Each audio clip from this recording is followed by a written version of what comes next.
some more breaking news stories from Monday the 29th of September 2025. It says here from the Irish Times, threats against family of Taoiseach Simon Harris traced to the Middle East. So obviously not countries like Bahrain, Kuwait, Qatar, the UAE, Saudi Arabia. These are beautiful countries, absolutely amazing standard of living over there. Much better than in Europe, for one. Obviously some third world shithole, right? Guardian investigating online threats against the family of Taoiseach Simon Harris, believed to have come from the Middle East. With the assistance of Interpol and social media companies, investigators have been able to pinpoint the location of the most threatening posts directed against the Taoiseach. They have now established an account which was being used against threatening sexual violence against a member of Mr. Harris's family being operated from a Middle Eastern country. So obviously threatening people on the internet is illegal. You know, that will put you in jail. We've seen YouTubers being put to jail for that, unfortunately. That's a bit nefarious, talking about Paul Nolan right now. We don't actually know whether or not what happened there. I'm not sure, did he record that, or is there video evidence of him threatening people? But threats are illegal and will wind you in a whole bunch of trouble. But this is a little bit of a travesty because, you know, when this came out first, Simon Harris, along with a bunch of other representatives in the government, they blamed the big bad far right. You know, they said, oh my God, this right-wing people, they're threatening Simon Harris, they want to kill him. When it couldn't be further from the truth. People on the right that are more conservative, more Christian, you know, we forgive people, we're nice people, we're not emotional. People on the left, these left-wing extremists, they are the people that you have to look out for. They're very emotional, they're very destructive, you know, they really hate this capitalistic culture that we have. They hate the US, they hate Europe. They're dangerous. And Interpol, a study from them last year, a 10-year study, showed that 80% of arrests were made from left-wing crazy crackpots. Only 2% of arrests in the last 10 years, according to Interpol, came from far-right people or right-wing people. Now, I'm not saying there's crackpots on the right. Absolutely, there's crazy people in every sector of life. I'm sure at your local job, working in the petrol station, there's crazy crackpots. Working in the IT sector, I'm sure there's nutcases. There's nutcases everywhere, guys. And I would advise you to stay the hell away from these people. Just don't talk to them and try and avoid them as best as possible. But obviously, if you're Micheál Martin, Simon Harris, you can't avoid them to the utmost extent. But it is crazy. So now we know that they're coming from Middle Eastern country. They didn't tell us the Middle Eastern country. Of course, like I said, it's probably not one of those really nice countries. It's probably a shithole country, you know. Let's be real. Poverty-stricken, terrorist-ridden dump. But in my personal opinion, Simon Harris and the Irish government are just using stories like this to push for more hate speech legislation. That's all they're doing. They just want the hate speech bill to be rolled out. They want that sort of hate speech. Anything you say, you can go to prison for. They want that. These people on the left, these woke lefties like the modern government that we have in Ireland, they just want to restrict your speech completely. They don't care that you have an opinion. They don't want to hear it. They are massive narcissists. They can't handle one iota of criticism. So then they try and ban you from X and YouTube and Instagram and TikTok and flipping Facebook and all these massive, beautiful, God bless the US for their social media platforms, especially Elon Musk. Big shout out to him. I think he's South African. Shout out to South Africa. We love South Africa as well. But shout out to him for regaining free speech. If it wasn't for Elon Musk, we would have zero free speech in this world today on social media. And truth be told, I don't really care about politicians getting threatened. Now, you shouldn't do that, and I never would, and I would advise everybody not to do that because you're going to go to jail and you're crazy, in my opinion. But at the same time, this sort of headlines should scare you. This stuff should really frighten the Irish public. Of course, being released this morning at 7 o'clock in the morning basically went under the radar. I don't think anybody reported on this story. Ireland is not immune to drone strikes, says Taoiseach Simon Harris. That's what you should be afraid of. And I've said this for the last 15 years. I come on my platform every single day. I'm telling you right now, there's ISIS, there's Boko Haram, there's serial killers that are locals as well. There are crackpots out there waiting to invade this country on planes, on flipping whatever. or in the streets with machetes and guns and AK-47s. They are waiting to kill us. They want us all dead. And we are not doing anything about it. It's absolutely horrendous, horrifying stuff. And I hope that nothing ever happens. But I think there's an attack inbound. I think there's an attack inbound to Europe. We've flooded the countries with third worlders from poverty-stricken zones. They don't speak English. They hate us. They're trained by Al-Qaeda. It's going to be a crazy couple of years. The next 5 to 10 years are going to be insane. Let's read this article, though. It says, the Taoiseach says Ireland's not immune from potential drone strikes. His comments come amid a new round of unexplained drone sightings over Denmark. Definitely not UFOs. Before you conspiracy guys go off, I love UFOs. I've actually seen a UFO in Galway. But this isn't UFOs. This is drones coming to kill you. So, nothing to do with UFOs. Some European officials say recent drone activity in Europe as a pattern of Russian disruption at a time of heightened tension with NATO and the EU. So they're Russian drones that are coming to kill us. Great. I thought they were from flipping God knows where. Well, it doesn't matter where they're coming from. Simon Harris says no country is immune to these sort of attacks, adding it is one of the reasons why we're significantly increasing the defense forces capabilities. Well, finally they're giving the army some power.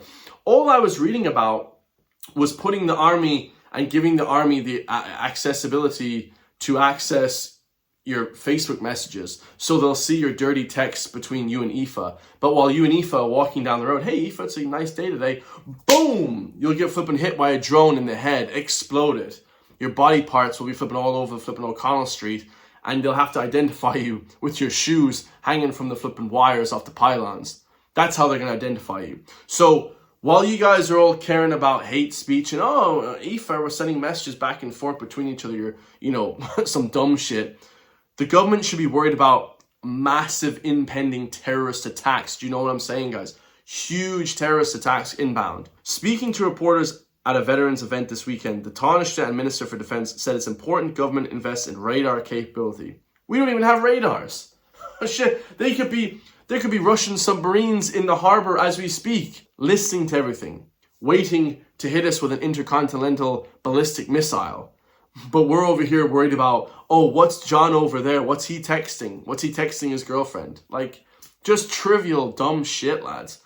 Unexplained drone sightings were reported in Denmark last night, while Russia continued to deny involvement. I don't think it's Russian drones. I think they're goddamn terrorist drones, lads. I think they're just scouting. They're just looking for a weak point. They're just looking for an attack vector.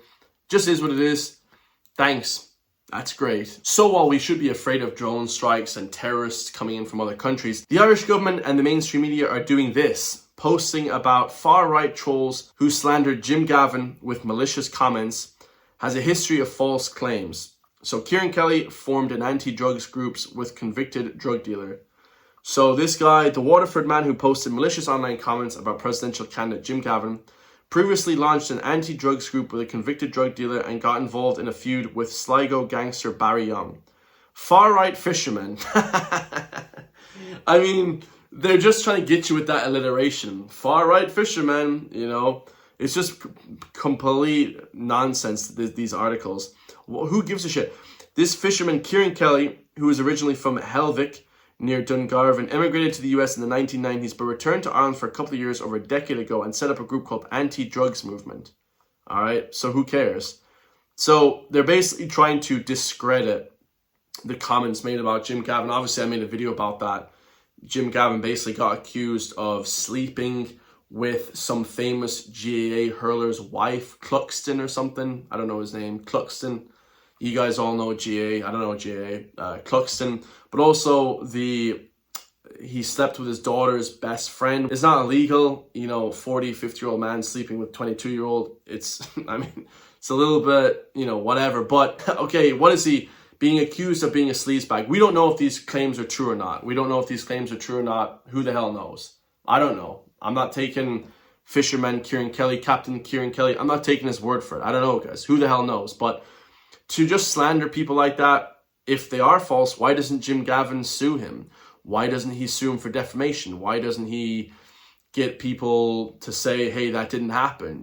Why is it all being kept under wraps? I don't know. He hasn't addressed it. I would just address it straight away and say, this is bullshit. unless they're true. See, that's why people are a bit like, is it true? Is it not true? So who the hell knows? So lastly, we have a pathetic news article here from News Talk FM, of course, talking about how our golfers, Rory McIlroy and Shane Lowry, were made fun of. Oh, they were insulted over the Ryder Cup. So this is obviously stupid. This is obviously just virtue signaling. Please feel sorry for us. Let's hate the Americans. You know, the mainstream Irish woke media is constantly hating on Americans because they know that Americans are alpha males that voted for Trump. They're right-leaning people. They're legends. And we don't like that in Ireland. We hate that. These left-wing woke people hate that.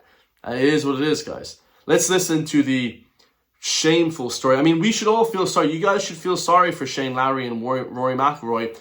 They only earn hundreds of millions of dollars a year while you're living on the side of the road because the Irish government have screwed you over and you can't afford a house. You should care about not making fun of these big celebrities. Don't insult these big celebrities. Don't make fun of his weight. Don't call him a fat boy, which he is. I mean, Shane Lowry is a little bit overweight. It's just a fact, guys. It's not even an insult. It's just a fact of the matter. But yeah, they can't handle a little bit of insults, guys. They're literally hundreds of millionaires. It's just crazy. To me, honestly, I won the Open in Ireland. It's amazing. It's a dream come true. But the Ryder Cup for me is everything. Like, and to do that there today in the eating green in front of everyone, it's like it was so hard out there. It's a dramatic night in New York, but Europe held on to win the Ryder Cup in very dramatic fashion. They only won it by 2 points in the end, 15 points to 13. A crazy final day in so many ways, Jonathan, and you have to give the US a lot of credit for the momentum that they built up yesterday after a pretty diabolical first 2 days for them at Bethpage Black, but they got things moving in the right direction early on. Goal came down to Shane Lowry in the end. He hit a 6-footer on the last green to have his match with Russell Henley and get Europe to that magic 14-point mark, which would have retained the cup, and he managed to roll it in. He said it was a very special feeling to do just that. But what caught the attention of many wasn't just the golf, it was the behaviour of some of the fans, particularly the American fans, who were hurling abuse at those players on the course. It's deeply shameful for me to watch my fellow Americans behave the way that they did. It was they disgraced themselves, to be frank. Let's talk about, say, Lowry and McIlroy. Lowry, they were talking about his weight. They were using what people might call racial slurs against the Irish. Oh, come on. Racial slurs against the Irish. 50 million Americans are Irish. What is she talking about? Lads, let me just tell you, you can never be racist to me. Ever. Ever. It's not even possible. I'm Irish. I'm Irish Eastern European. You could never be racist to me. No matter what you say, it's perfectly fine with me. I don't give a shit, guys. Racism, really? Towards white people? Is that what we're doing now? Jesus Christ, lads. Please, God save me. Racism towards multi-millionaires that are white. What?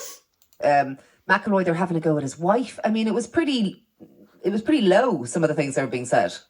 It was horrendous. I mean, whatever about, when you're in the public sphere, when you're a professional athlete, you're going to get some abuse. And okay, I don't like it, but that just comes with the territory in the Ryder Cup. Yeah. But the things they were saying about Rory McIlroy's wife, who also is American, by the way, were absolutely horrendous, talking about difficulties they'd had in their marriage and all sorts of other really, really awful stuff. She left the golf course on Saturday in tears. She was crying. And I just look at the fans who did that to her and say, are they proud of themselves? And presumably they have wives, they have mothers, they have sisters. Imagine if somebody treated the woman in their life like that. It was just disgusting. You know, in Ireland, when we make fun of each other, it's banter. It's all playful banter. But then when somebody else does it, the mainstream media says, oh, it's disgusting, it's slander, it's racist, it's disgusting, it's misogyny, You know how that works? They're gaslighting us once again.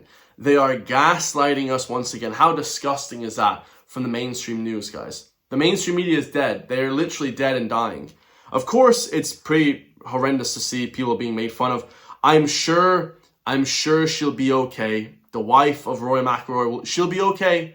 Shedding a few tears in the back of her Bentley that costs $500,000. I'm sure they'll be okay, guys. Literally, I wouldn't give a shit. If I'm earning €100 million a year, I hope that all day people make fun of me. I hope that all day people insult me. I couldn't give a bollocks, to be honest with you, lads. That is crazy. Oh, they had difficulties in their marriage. Who gives a shit? I was going to ask, what did they say about them? Okay, let's have a look. Your man, Larry, whatever the hell his name is, Larry, okay, great Irish guy, little bit overweight. Okay, he has a bit of the skinny arms and the gut going. Okay, that's not the best look, but that's fine, guys. People make fun of me for loads of shit. I make fun of people for other shit. Like, it just is what it is. It's just trolling. Like, people are getting their knickers in a twist for nothing. Literally, Ireland and Europe won the Ryder Cup as well. So they're just adding insult to injury. Like, the American fans are allowed to act like that. They're in their home country. What, you're going to be telling people what to do in their home country? That's what the Irish people want to do. They want to tell us what to do in their home country. Irish fans are, me included, everyone is just as disgusting as these American fans. We say horrendous shit all day long at these football games. You don't think they say crazy shit at a Celtics versus Rangers game? Come on, lads, come on. This is just complete. It's a nothing story. It's a no story. They're just looking for clicks. They're looking for sympathy. Oh, Rory McIlroy and Shane Lowry. Oh, I feel so sorry for you guys. I know you guys are worth hundreds of millions of dollars and your kids, grandkids will be set for life, but we feel so sorry for you because we made fun of your wife a little bit.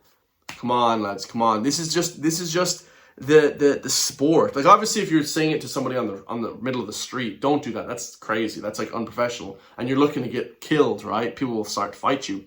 But if it's in a flippin' manner, like, I don't think anybody should be insulting anyone, first of all. I always neglected and rejected the theme in Ireland. We have this slagging. I always rejected that. It's bullshit, you know. But because it can go too far and you don't know when that too far is going to go, and then it's a fight, you know, so it's ridiculous. But when it comes to these professional athletes, guys, I would say let's just have a little bit of thicker skin, can we? Ridiculous. I love you guys all. I hate news talk all. If you guys want to support me, hit the join link underneath the video. Become a member today for just €3 per month. Can help support me push back against the mainstream media, because the mainstream media are scumbags. And I'll see you all in the next one, lads. Peace.